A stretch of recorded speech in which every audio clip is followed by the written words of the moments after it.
எஃகு உற்பத்தி தொழிற்சாலைகளில் எரிபொருளாக பயன்படுத்தப்படுறது எது அப்படின்னு பார்க்கலாம். எஃகு உற்பத்தி தொழிற்சாலைகளில் எரிபொருளாக பயன்படுத்தப்படுவது எதுனா உற்பத்தி வாயு. ஓகேங்களா? இந்த உற்பத்தி வாயு அப்படிங்கிறது என்ன அப்படின்னு பார்த்தோம்னா கார்பன் மோனாக்சைடும் நைட்ரஜன் வாயுவும் கலந்த கலவைக்கு பேர் தான் உற்பத்தி வாயு. என்னென்னது? கார்பன் மோனாக்சைடு, நைட்ரஜன் வாயு. ஓகேங்களா?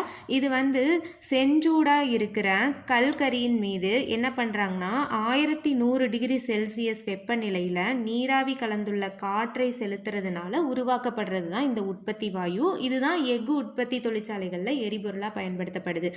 எது கலந்ததுன்னா கார்பன் மோனாக்சைடு ப்ளஸ் நைட்ரஜன் வாயு. ஓகேங்களா? இந்த உற்பத்தி வாயுவை ஒவ்வொரு நாட்டிலையும் ஒவ்வொரு பேரில் சொல்கிறாங்க. இது அமெரிக்காவில் மரவாயு அப்படின்னு சொல்லப்படுது.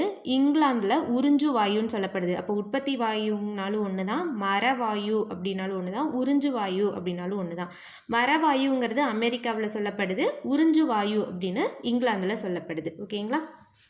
தேங்க்யூ.